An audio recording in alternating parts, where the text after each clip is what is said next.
Hello everyone, welcome to this new installment of the Wrestling Analyst.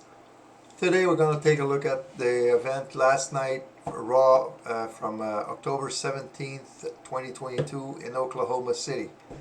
Now right off the bat, before the theme song and everything, or right off the bat, we see Lashley in the ring calling out Lesnar. Well, maybe I missed the start with the music introduction or something or anything. Maybe I tuned in a little bit late, but we see Lashley in the ring calling out Brock Lesnar because of Lesnar attacking him and basically costing him the U.S. title last week.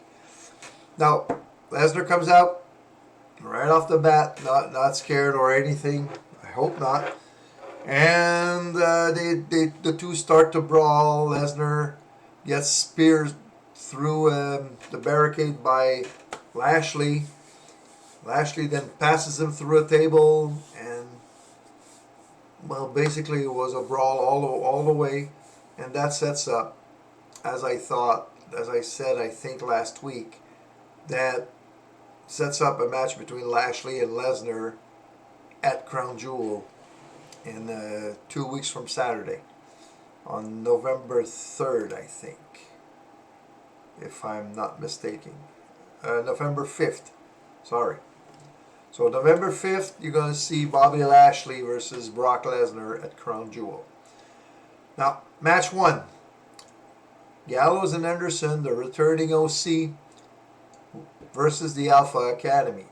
Now, OC is competing in their return match and will of course look to win the match, which they did. And Alpha Academy wants to spoil OC's return. Now, after the match was pretty good. Maybe OC was maybe a couple of mishaps during the match, but nothing major. But OC win the match with the Magic Killer on Gable.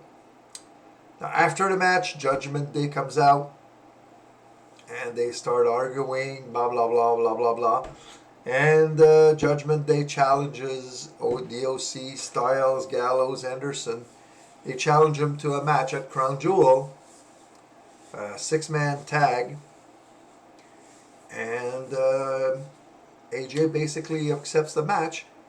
And then he talks directly to Dominic, and he says he's going to make him regret betraying his dad. He challenges Dominic to a match, which Rhea accepts for Dominic. So you see where this is going. Rhea is the dominating woman in the couple, let's say. And all the whispers and all that. I love what's going on with Rhea and Dominic. Don't get me wrong. I love what's going on in there. It's candy. So AJ challenges Dominic to a match. Dominic accepts. And the match will take place later on in the evening. Now, next segment. Seth Rollins comes out. And he starts celebrating the fact that he's the U.S. champion and everything. And when people started chanting, "You tapped out, you tapped out, you tapped out," he says, "Yes, I tapped out, but it was strategic because I knew I had a match 2 days after for the U.S. title, and I wanted to be in the best shape possible." And then, and he did win the U.S. title against Lashley, against an injured Lashley. Now Mustafa Ali comes out and says that Lashley promised him a title match. They would be first in line for a title shot if he beat Rollins. And since Rollins is a new champion, he wants to challenge Rollins for the championship. Now Rollins says, "I'm not Bobby Lashley, and you have two options: either you party with me, or you just get out of my ring, because you don't belong in this ring with me." I'm paraphrasing, but that's basically what he told him. Now Ali says he wants to fight. Seth start giving compliments to Ali, saying he likes him, he likes the way he wrestles, he does a lot of good, and then he goes on to sucker punch Ali, and he just stomps in and he leaves him in the ring, and that's it. And then after that, he just goes backstage with his theme song. Then the camera goes backstage in the garage area, and you see JBL's limo pulling in. Now, JBL, what the hell is he doing there, right? Well, we had the answer later on in the show. Second match of the night, Damage Control versus Candice LeRae and Bianca Belair. Now, LeRae and Belair wants to avenge the beating they took last week. After the match between Bayley and Candice, which Candice won, by the way. And Damage Control wants to continue to dominate the women's tag team division. Now, at one point, Bayley tries to interfere and gets speared by Bianca over the announce desk. And Dakota Kai and Io Sky take advantage of that time, and they double team Candice LeRae and get the win over her. So Damage Control win, and it was announced that Dakota and Io will face Shotzi and Raquel Rodriguez Friday night on SmackDown for the title, for the titles. After that match, we go backstage with Matt Riddle with an interview, and he says he's going to win the U.S. title. Sees Ali, tells him that if he wins, he's going to give him a shot. And then you hear Miz scream like hell, saying he's hurt. He sells a knee injury. Says he slipped on water that was there. The janitor didn't mop the floor right or something. He left a puddle of water in there. And we all know that it's just because that he's scared of Loomis. He doesn't want to face him. And then you see Johnny Gargano. He says, Miz, I know your secret. Now, what secret? That's something that's compromising them. I know your secret. Now, are they going to do a story where Miz cheated on Maryse with maybe Indy Hartwell, which is in the storyline Dexter's wife? I don't know. I'm just speculating there. But Johnny says that he knows Miz's secret. Now, they can drag this on forever. They can drag this thing. We saw something a little bit similar in NXT with the time Nikki Cross with, I think it was Johnny Gargano and who was he against? Was he against Adam Cole or no? It was Aleister Black. It was his feud with Aleister Black, and you had Nikki Cross that knew about it, and you had the crowd chanting, "Nikki's got a secret." That was so good. That storyline was good. So maybe they want to transpose that into on the main roster with Miz and Dexter Loomis.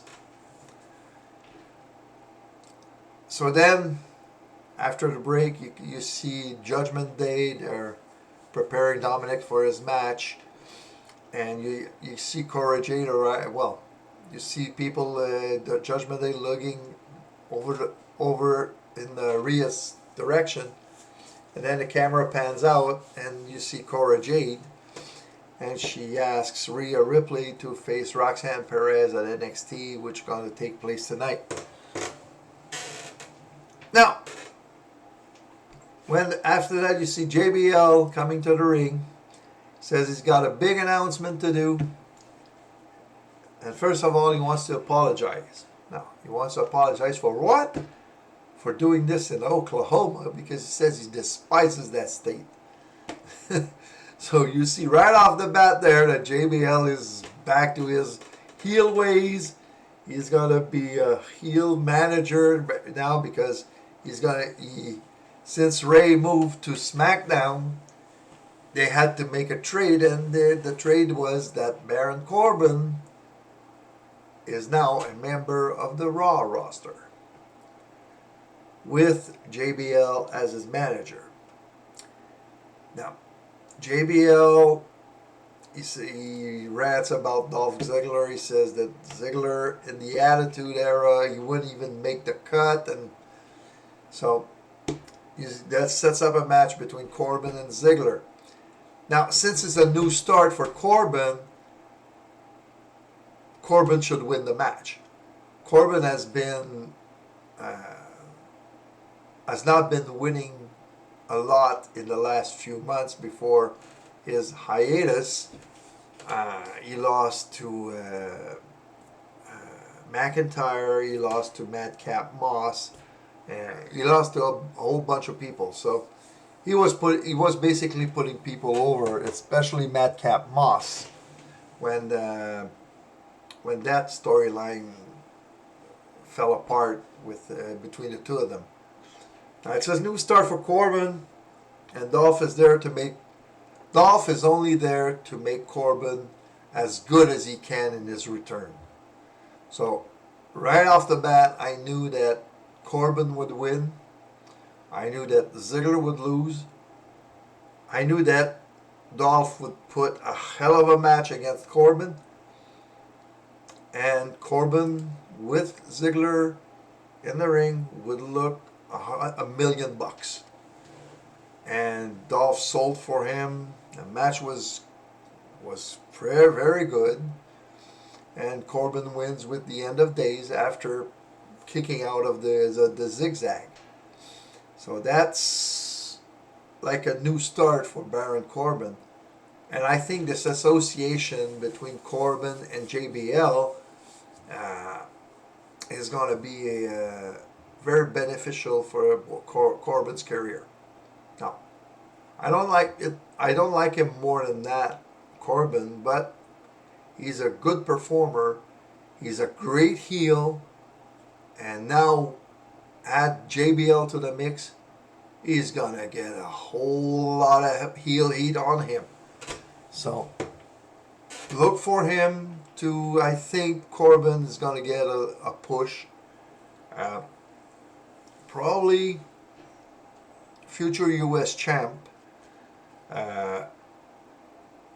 Probably not going to take the title from Seth, because it's heel versus heel. Even though Seth is like a tweener, he's a heel, but people cheer for him, so he's like in between. But I don't think he's going to win the title from Seth, but I think at one point he's going to be U.S. champion. Now, after that, you see Miz in the trainer's room. He apparently is in excruciating pain.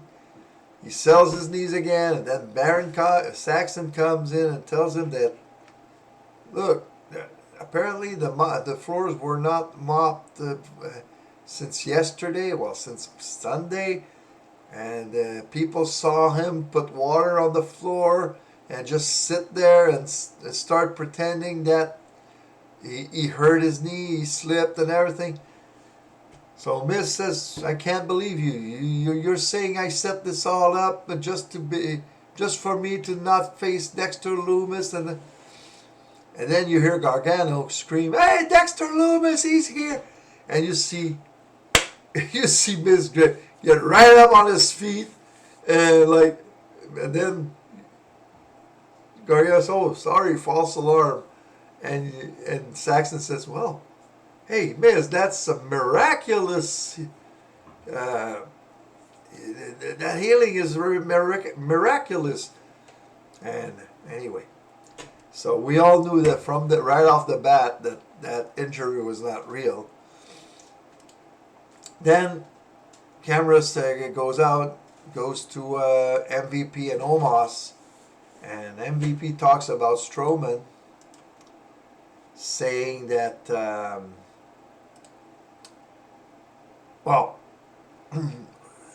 that Strowman is nothing compared to Omos. Omos is a giant. He says monsters don't exist and whatever. And he says he's going to be at SmackDown Friday. Now, why is Omos going to SmackDown on Friday? The obvious reason is going to be that Omos will challenge Strowman to a match at Crown Jewel. Well, MVP is going to challenge Strowman on behalf of Omos. And the match is probably going to take place at Crown Jewel. Match number 4. Dominic Mysterio versus AJ Styles. Now, AJ wants to make Dominic pay for betraying his father. And Dominic wants to prove he doesn't need his dad. He wants to prove that he's moving out of the shadow of his dad. And so that's basically the storyline in this match. Now, AJ dominates the majority of the match. And that was predictable. AJ has so much experience, and Dominic has been in WWE, what, 2 years max? So, Dominic got help from Rhea a couple of points. But Dominic wins the match with a roll-up after AJ was distracted by Rhea. Now, big win for Dominic. Huge, not only big win, a huge win for Dominic. And AJ doesn't lose anything because he lost to Dominic. He was distracted. It's easy to get distracted looking at Rhea, but that's another story. But because he was distracted, he's not losing any credibility, and it was a surprise pin. So, well done, booking, well done on this match. Match number 5, which never happened. Miz, the Miz with against Dexter Lumis. Now, the stipulation in this is if Dexter Lumis wins, he gets a WWE contract. Now, we all know Lumis is already under contract. That's just for the storyline, because if he didn't have a contract, what the hell is he doing backstage and is in the storylines and everything, you know? So, but Miz attacks Dexter with a chair during his entrance, and he proceeds to give him chair shot after chair shot after chair shot after chair shot. Now, no match. Miz goes backstage, and then Gargano says he knows Miz's secret, and he tells him, what do you have to lose by coming clean, you know? He knows why Dexter is after him, and he should just come clean about it and say whatever it is the secret is. Then you see Elias in the ring. Elias returns. Riddle interrupts and comes into the ring with bongos. He wants to join in with Elias. Elias goes to starts to play on the keyboard, not his guitar. He goes on his keyboard, and just as he's about to start to sing, boom, burn it down. Seth Rollins comes to the ring, interrupts Elias's performance again. Poor Elias. He's always interrupted. And that sets up the main event, Seth Rollins versus Matt Riddle for the U.S. Championship. Now, Elias hangs around the ring, stays around the ring during the match, and at one point he gives Rollins his knee to go to commercial break and everything. But Seth puts the title on the line against his rival of the last few months, and Riddle wants to win the match. Of course, he wants to win the title. Now, the main reason for this match is to give Seth Rollins an important win over a big rival after the fight pit loss. So it's like, okay, you beat me in the fight pit, but I retain the title. Seth wins, like I said, and that the main reason for this match was to give Seth a big win after the important loss he suffered at Extreme Rules. Now, like I said, Seth wins, and after the match, Ali attacks Rollins, and that's how the show ends. Now, is that going to be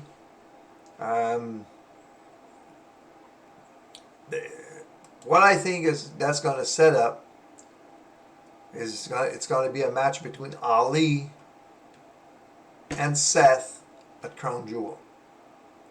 That's what I think. Now, it hasn't been confirmed yet, at least. Maybe they're going to announce that next week after Seth comes to the ring and talks about Ali or whatever. But my guess is that Seth is going to face Mustafa Ali at Crown Jewel. So I hope you enjoyed that. I'm going to watch NXT tonight. And I'll probably, when I have the complete card for Halloween Havoc, I'm going to do a pre-show analysis of the storylines involved. I'm going to make my predictions on who's going to win at Halloween Havoc. And after that, I'll watch SmackDown Friday night. And I'll come back Saturday for another video on for the analysis of SmackDown. Now for NXT, I said that I'm going to start. I started watching regularly a couple of weeks ago. Alright, I already started analyzing a bit the storylines that are going on. So maybe after Halloween Havoc, I'll see what's going to happen. Maybe I'll be ready to start doing videos about NXT. So until then, I'll see you next time for my predictions for Halloween Havoc, NXT's Halloween Havoc. So have a good day, everyone, and see you next time.